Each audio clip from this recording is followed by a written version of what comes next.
Good morning guys, another day, another chicken vlog. Kung inyo po makikita yung ating mga 45 days chicken, dalawang buwan na po sila. Kaya atin na pong ipinare-range dahil matakaw po silang umipot. Madaling mamaho yung kanilang pinagkukulungan doon sa ilalim. Kaya pinare-range na rin po natin sila para makatuka-tuka din sila ng mga dahon-dahon. Ito po, para hindi din po sila masyadong manaba at baka malumpo, baka hindi kayanin ng katawan. At ito naman po yung ating mga Brahma na 1 month and 3 days old.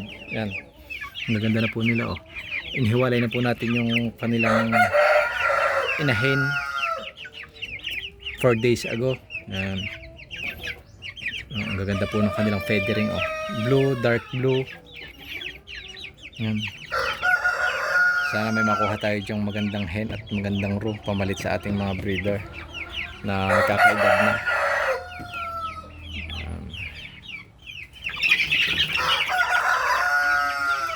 Hindi na rin po natin sila ina-unli feeds, pero madami pa rin po sila pagkain dyan.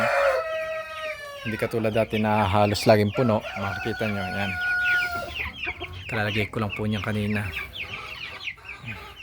Bali twice a day na lang, isa sa umaga, isa sa hapon. Ito pong si Mimi, siguro malapit na po ulit siyang mag egg dahil sinasampahan na po ulit siya. Ito namang ating isang hinito, pumuputak-putak na po yan. One day or another magkaan na po yan, lelay na din po yan, ating Red Queen. After 9 months, yung ibang ganyan kasi mga 7 months, 6 months, 7 months, hanggang 8 months nag-iitlog na. Yan, 9 na buwan na, hindi pa rin umiitlog.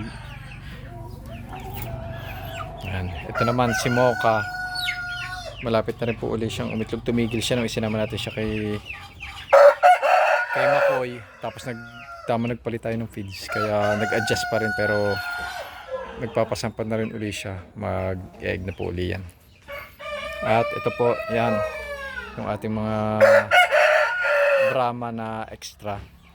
Ito po yung ating pinakamatandang Brahma dito, yan si Mira. Siya po ang nanay ng ating may sisiw. Tapos ito po si Mare, yan si Mina. Yun po ay anak din ni Mira.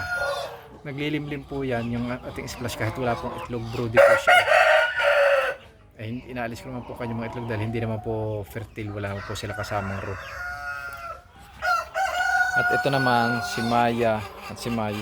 Yan po, after nung ating pag ship ng random feeds, yan, ng itlog na po uli sila. Yan. Tapos ito naman yung ating isang upgraded native, at saka itong ating silky hen na po siguro to, itong ating silky na to. Yan po, 3 months na po siya. Ito po 3 months din, halos magkasabay lang sila, pero ang laki palibasa, may dugong may dugong heritage. Yan, laki. Kakulay siya ni Maya. Yan. Pero siya po ay Picom. Yan. Siguro po ito ay anak ng isa nating upgraded native na may dugong Brahma dahil may balhibo po ang paa niya . Yan po.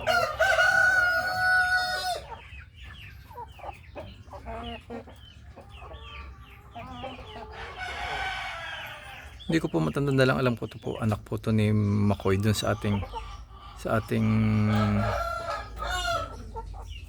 Rhode Island. Pero baka po nagkamali ako ng kuha ng itlog dahil meron po siyang feathering sa paa.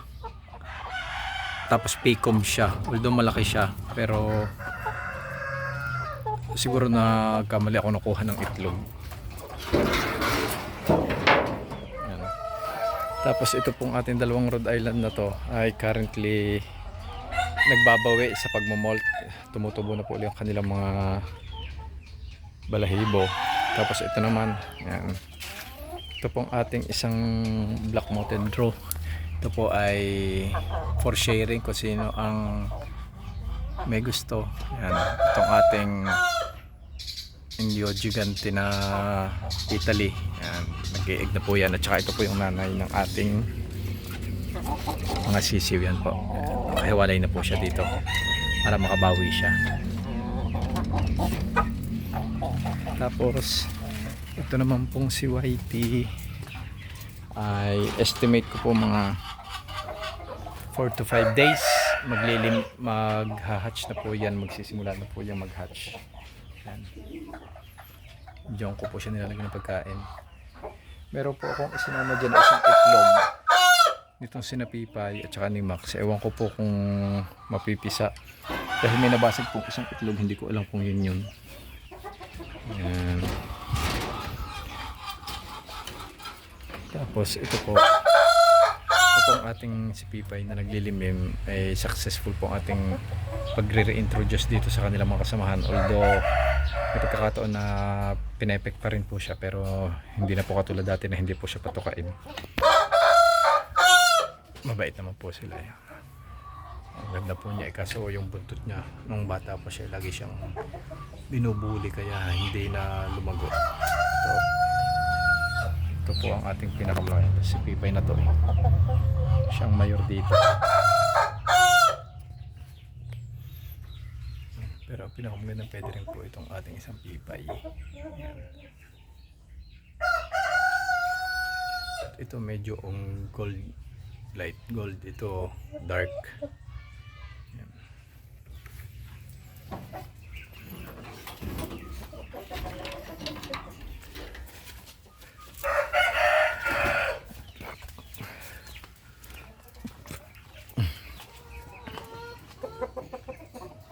Yung ating isang upgraded native. Oy! Psst! Yan, ito po si Rio. Sila po ay 7 months na. Ito yung ating rooster. Yan, ito po ay huli natin kinilo ay 3.6. Yan. Nabunot po yung buntot niya sa likod. Siguro nagpapalit dahil ganun po yung mga bata pa. Habang natubo yung pinaka mature nilang mga nalalagas yung hindi ko pa po uli siya na titimbang, pero matakot po siya kumain. Ito naman si Ringo.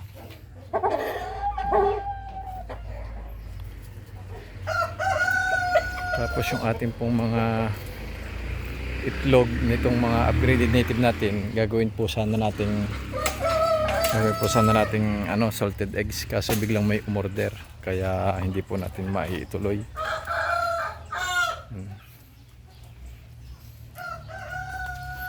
Ito, may isang overripe na tayo. Ako, naunahan tayo ng ibon. Sayang, na overripe na bayabas. Sayang. Ito po. Dito yan. Inaagawan na naman po siya ng paglilimlim nitong isang hen.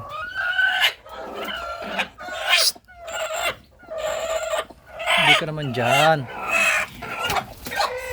Lagi po silang inaagawan nitong mga ito. Ito si Choco. Choco! Anong nililimliman mo dyan? Wala ka naman nililimliman dyan.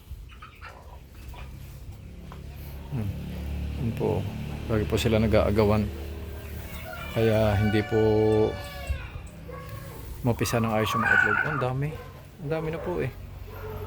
4, 3, 12 dahil ang inilagay ko lang po dyang una ay yung itlog na 4 ni Mocha at saka ni Makoy. Tinetesting ko po kung mapipisa, ay doon na po sila umitlog yun po ang sama doon pagka ganyan po agawan po sila sa pugad. Ay nakalimutan ko, pagkakamali ko na po, hindi ko po nalagyan ng markings yung itlog para makukuha natin yung mga hindi nila kasamahan. Ewan ko lang po kung ano mangyayari doon. Tingnan na lang po natin.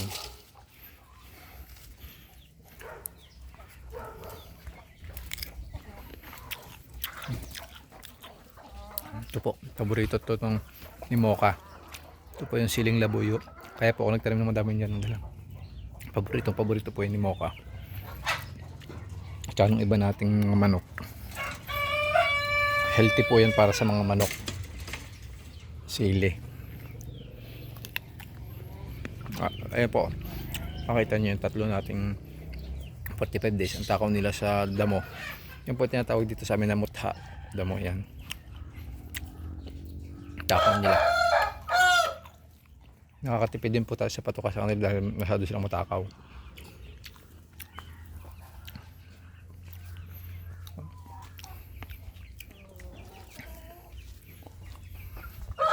Ito po tayo dito sa mga sisiw natin dito. Ito po yung dalawa pa natin na silky na 2 months yan. Ito po yung isa natin Brahma. Ang ganda po niya. Hindi ko po talaga sigurado kung sa tingin ko po hen siya, pero pwede po tayo magkamali, pwede pong roos siya. Napakaganda po niya eh. Ito naman po yung anak ni Mocha at saka ni Makoy. Yan po oh. Sobrang laki nitong rooster. 2 months lang po ito. Ito po ay napisa August 5. Tingnan nyo po kung gano'ng kalaki. 2 months pa lang po yun. August 5, September, October. 2 months and 10 days pa lang po yun. Napakaganda, napakalaki.